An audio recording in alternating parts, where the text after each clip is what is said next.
আমরা দশম শ্রেণীর পঞ্চম অধ্যায় অনুপাত এবং সমানুপাত রেশিও অ্যান্ড প্রপোর্শন এই অধ্যায়টি নিয়ে আলোচনা করছি।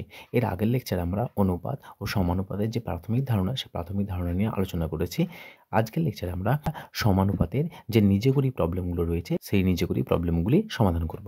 26 নম্বর প্রবলেম বলেছে -√2, 6, 1 ও -√18 সমানুপাতে আছে কিনা দেখি।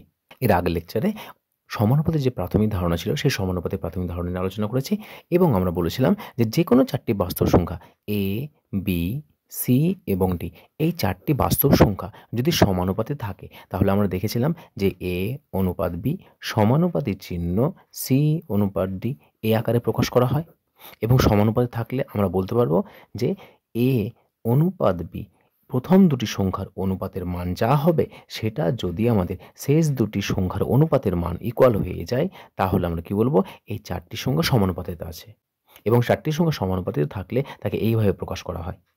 অথবা আমরা বলেছিলাম অথবা প্রথম এবং শেষ পদের গুণফল সমান যদি মধ্য পদদ্বয়ের গুণফলের সাথে সমান হয়, অর্থাৎ প্রান্তীয় পদদ্বয়ের গুণফল যদি মধ্য পদদ্বয়ের গুণফলের সঙ্গে সমান হয় তাহলেও আমরা কি বলবো, তাহলে সেটাকে আমাদের এই যে চারটি সংখ্যা রয়েছে সেই চারটি বাস্তব সংখ্যাকে আমাদের বলা হবে সমানুপাতিতে রয়েছে, অর্থাৎ সমান অনুপাতে, মানে প্রথম দুটি সংখ্যার অনুপাত শেষ দুটি সংখ্যার অনুপাত সমান।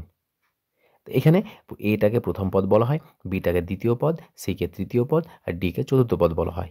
আবার প্রথম এ পদ আর ডিকে এ এবং ডিকে যেহেতু প্রান্তে রয়েছে তার জন্য এ আর ডিকে বলা হয় প্রান্তীয় পদ, আর বি আর সি যেহেতু মাঝখানে রয়েছে তার জন্য বি আর সিকে বলা হয় মধ্যপদ।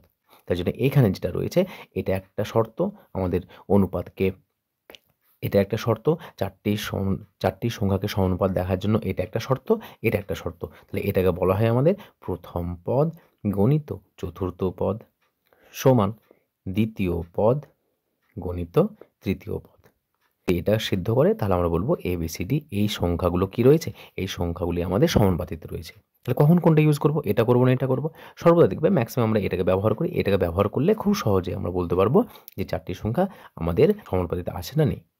এটাও ব্যবহার করতে পারো, এটাও ব্যবহার করতে পারো। তাহলে প্রথম আমরা এটা ব্যবহার করি, দেখি কি আসছে। তাহলে দেখো এইচ টু বি, তাহলে এখানে রয়েছে আমাদের প্রথম পদ, এটা দ্বিতীয় পদ, তাহলে এই দুটির অনুপাত এই দুটি অনুপাতের সঙ্গে সমান হতে হবে। তাহলে প্রথমে -√2 অনুপাত 6, তাহলে দেখো এটা পেলাম। আর এখানে কত পাচ্ছি 1 -√18 অনুপাত, তাহলে এটা পাচ্ছি 1 অনুপাত মাইনাস, দেখো এটাকে ভাঙতে পারি আমরা 9 গণিত 2 √9 মানে বর্গমূল 9 3 বেরিয়ে আসবে, তো এটা হবে 1:- 3√2 আর এটা আসছে আমাদের -2√6। তো দেখো এখানে কিন্তু আমরা বাহ্যিক দৃষ্টিতে দেখে এই দুটো দেখে কিন্তু মনে হচ্ছে জানো যে তোমার সমানুপাতিতে নেই, কিন্তু দেখি আমরা এই শর্তটা অ্যাপ্লাই করি, কত আসছে দেখি। প্রথম পদ গণিত চতুর্থ পদ, দ্বিতীয় পদ গণিত তৃতীয় পদ, তাই এখানে বের করে নাও। এটা গেল আমাদের প্রথম মেথড বা প্রথম পদ্ধতি বলা ঠিক না, এখানে এটা হচ্ছে আমাদের এই উপায় বা এই আকারে সাজিয়ে আমরা দেখছি যে সেটা আসছে কি আসে না। যদি এই আকারে সমান হতো তাহলে আমরা বলতাম সমানুপাতিতে, কিন্তু দেখে মনে হচ্ছে না সমানুপাতিতে নেই। আচ্ছা তাহলে এটাকে অ্যাপ্লাই করে দেখি। প্রথম পদ চতুর্থ পদ, তাহলে প্রথম রয়েছে -√2, চতুর্থ রয়েছে -√18, তাহলে আমাদের এ ডি কত হচ্ছে, এটা আমাদের -√2 গণিত -√18, এটা হলো আমাদের এ, এটা বি, এটা সি, এটা ডি।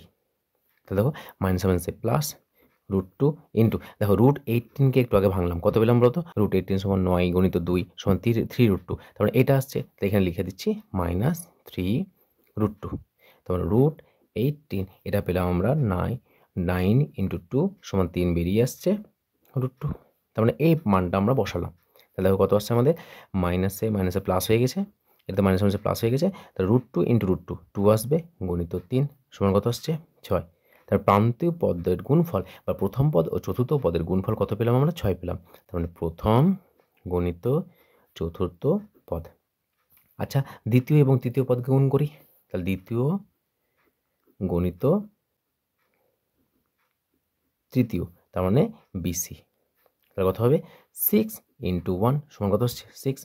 দেখো প্রথম এবং চতুর্থ পদের গুণফল 6 পেয়েছি, দ্বিতীয় এবং তৃতীয় পদের গুণফলও 6 পেয়েছি, তার নিশ্চয় এটা কি হচ্ছে আমাদের সমানুপাতিতে রয়েছে। ঠিক আছে মানলাম সমানুপাতিতে আছে, কিন্তু স্যার এখানে যে আমাদের আসছে না, কেন আসছে না? দেখো প্রথম পদ্ধতি যখন বলছি মানে আমরা এই যে প্রথম দুটি সংখ্যার অনুপাত দ্বিতীয় দুটির সংখ্যার অনুপাতের মান যদি সমান হয় তার সমানুপাতিতে, কিন্তু এখানে তো আমরা দেখতে পাচ্ছি সমান নয়, তাহলে এখানে সমান হচ্ছে না আবার এখানে সমান হচ্ছে, এটা কি ব্যাপার? এটা কিন্তু কিছুই না। দেখো এখানে আমাদের 6 6 এসছে তো, তার মানে প্রথম চতুর্থ পদ সমান এসছে। প্রথম চতুর্থ পদের গুণফল যা পেয়েছি, দ্বিতীয় ও তৃতীয় পদের গুণফল তাই পেয়েছি। তার মানে সমানুপাতিক হচ্ছে, কিন্তু এখানে হচ্ছে না কেন? এখানে হচ্ছে না সেটা নয়। এখানে আমরা দেখো একটু সিম্পলিফাই করতে হবে আমাদের, মানে এখানে একটু আমাদের পরিশ্রমটা বেশি করতে হবে। দেখো এটা কত আসছে আমাদের, দেখো √2 এটা আছে, তার মানে প্রথম যেটা রয়েছে -√2 অনুপাত 6, এটা একটু ভেঙে নাও, ভাঙলে কত আসছে দেখো, -√2 আমরা ভগ্নাংশ শাখা লিখতে পারি, /6।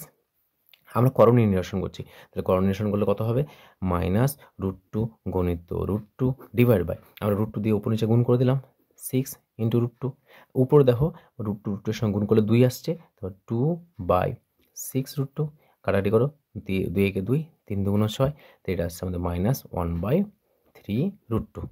তাহলে প্রথমটা আমাদের অনুপাত কত পেলাম, 1/3 √2, তাহলে এটা পাচ্ছি আমরা 1:3 √2, দেখো মাইনাস, তাহলে -1:3 √2। আচ্ছা এখানে কত পেয়েছিলাম দেখো তো, 1:3 √2 না?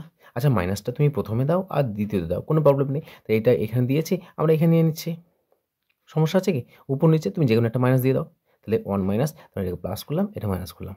আবার এটা দেখো কত এসেছিলো আমাদের, এটা এসেছিলো আমাদের 1:3 √2। দেখো এখানেও 1:3 √2, এখানেও 1:3 √2। কী করে পেলাম? একটু আমাদের এখানে তোমার ক্যালকুলেশন করতে হলো। সেই জন্য আমরা দেখো এখানেও আমরা কী পেলাম, এখানে 1-3 √2, এখানেও 1-3 √2, তার মানে এই দুটো সমান হয়ে যাচ্ছে।